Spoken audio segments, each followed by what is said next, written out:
اللہم صلی علی محمد و علی آل محمد وبارک وسلم۔ الصلاۃ والسلام علیک یا سیدی یا رسول اللہ، الصلاۃ والسلام علیک یا سیدی یا حبیب اللہ، الصلاۃ والسلام علیک یا شفیع المجرمین، الصلاۃ والسلام علیک یا رحمۃ للعالمین۔ السلام علیکم دوستو، کیسے ہیں آپ؟ اللہ سے دعا کرتا ہوں کہ آپ بالکل ٹھیک ٹھاک ہوں گے۔ دوستو، حق بہو سرکار کا ایک شعر ہے کہ جاگ بنا دودھ جم دن باہو، توڑے لال ہومن کڑ کڑ کے۔ حق بہو سرکار کے فرمانے کا مطلب یہ ہے کہ مرشد کے بغیر سالک جو ہے وہ ترقی نہیں کر سکتا۔ مرشد کامل ہو تو انسان بہت ترقی کرتا ہے، مرید جو ہے وہ مراد کو پا لیتا ہے۔ لیکن کیا وجہ ہے کہ اس دور میں نہ تو ہمیں مرید خالص ملتا ہے نہ پیر خالص ملتا ہے، اور جو ہیں، اب میں کسی کی برائی نہیں کرنا چاہتا، وہ لوگوں کو ویسے ڈرا کے رکھتے ہیں جیسے کہ میں نے پچھلی ویڈیو میں کہا تھا کہ پیر کی اطاعت نہ کرو گے تو تمہارا نکاح ٹوٹ جائے گا، اگر بیعت توڑو گے تو تمہارا نکاح ٹوٹ جائے گا۔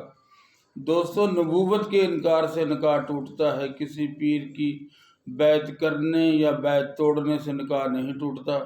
پہلے تو یہ شرعی مسئلہ ہے، یہ ذہن میں بٹھا لے۔ پیر کتنا بھی پہنچا ہوا کیوں نہ ہو، وہ ہوا میں کیوں نہ اڑتا ہو، وہ پانی پہ کیوں نہ چلتا ہو، آپ جب چاہیں جس وقت چاہیں اس کی بیعت توڑ دیں، آپ کی نجی زندگی پہ کوئی اثر نہیں آئے گا۔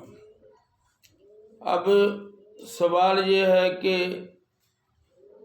ہم پڑھتے بھی بہت ہے، قرآن بھی پڑھتے ہیں، نماز بھی پڑھتے ہیں، اس کے باوجود ہمیں ناکامیوں اور پریشانیوں کا سامنا کرنا پڑتا ہے۔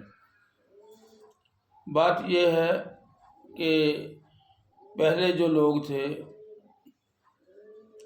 اب بھی ہیں، وہ مرشد اس لیے پکڑتے تھے کہ میں اللہ کو پالوں، رسول اللہ صلی اللہ علیہ وسلم کی سنت پہ عمل کروں، میں پیر کے پاس جاؤں اور میرے دل کی دنیا بدل جائے۔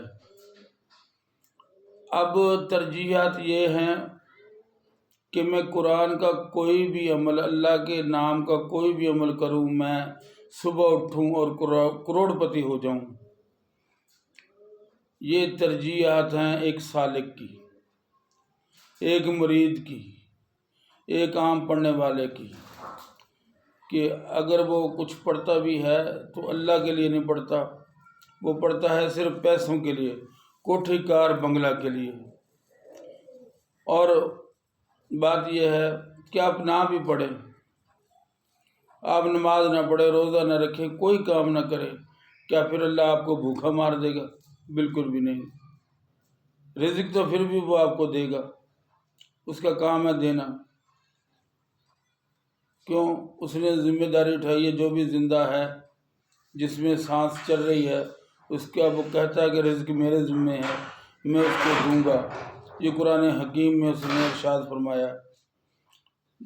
جب وہ اپنے وعدے پہ قائم ہے، اگر وعدہ توڑ رہا ہوں تو میں توڑ رہا ہوں، آپ توڑ رہے ہیں، ہم اس کو اس کے لیے یاد نہیں کرتے، ہم صرف اپنے مقصد کو یاد رکھتے ہیں اور مقصد کے لیے اس کو یاد کرتے ہیں۔ یہی وجہ ہے کہ آج کل ہر بندہ پریشان ہے، کیونکہ جب ہم اللہ کو اللہ کے لیے یاد کریں گے، جو بھی وظائف پڑھیں گے خالصتاً اللہ کے لیے، تو اللہ کی مدد اور نصرت آج بھی آپ پر آ سکتی ہے۔ مرشد ہونا بہت ضروری ہے، لیکن مرشد ہو، ڈرامے باز نہ ہو۔ مرشد کے بغیر واقعی میں گزارا نہیں چلتا، لیکن اپنی ترجیحات کو بھی بدلیں۔ اگر کسی اللہ کے نیک بندے کو ملے تو وہ اس میں چیک کریں، آپ کیا یہ سنت کا پابند ہے یا نہیں۔ ایک ہی چیز چیک کر لیں، بس کافی ہے۔ شریعت، حقیقت، معرفت، یہ سارے خود بخود اس میں آ جائیں گی اگر وہ سنت کا پابند ہے۔ اگر وہ سنت کا پابند نہیں ہے، اس کو آسمانوں میں اڑتا دیکھو تو اس کو ڈھگوسلا جاننا، پانی پہ چلتا ہوا دیکھو تو اس کو بالکل فراڈ جاننا، کیونکہ اصل چیز ہے شریعت محمدی کی پیروی۔ جو بھی وہ عالم بھی ہو سکتا ہے، یہ ضروری نہیں ہے کہ خاندانی گدی نشین ہی پیر ہوتے ہیں، پڑھا لکھا ہو، اہل علم ہو، وہ ایک عالم بھی ہو سکتا ہے، ایک مفتی بھی ہو سکتا ہے، وہ کوئی گدی نشین بھی ہو سکتا ہے۔ تو لہذا دوستو، جب بھی آپ کسی بھی پیر کے متعلق کوئی بھی رائے قائم کرنے سے پہلے یہ دیکھ لیں کہ وہ بندہ سنت پہ کتنا عمل پیرا ہے۔ اگر وہ سنت پہ عمل کرتا ہے تو اس کے ہاتھ میں اپنا ہاتھ دے دو، اگر سنت پہ عمل نہیں کرتا تو وہ شیطان ہے، وہ شیطان ہے، خواہ وہ کوئی بھی ہو، وہ گدی نشین ہو، وہ عالم ہو، وہ مفتی ہو۔ اور بڑی بات تو یہ ہے کہ بدقسمتی دیکھیں اس قوم کی کہ یہاں نعت خوان بھی پیری مریدی کرنے لگ گئے ہیں۔ اس سے بڑھ کر ہماری گراوٹ اور کیا ہوگی؟ تو اللہ سے دعا ہے کہ اللہ تبارک تعالیٰ مجھے اور آپ کو صحیح بندوں سے ملا دے، جو اس کے دوست ہیں، جن پہ وہ راضی ہے، اور ہمیں بھی صحیح عقیدے سے اور اپنے پیر کی پیروی کرنے کی توفیق عطا فرمائے۔ پیروی اسی صورت میں ہوگی، صرف سنت کی پیروی، اس کے علاوہ کسی چیز کی پیروی نہیں ہوگی۔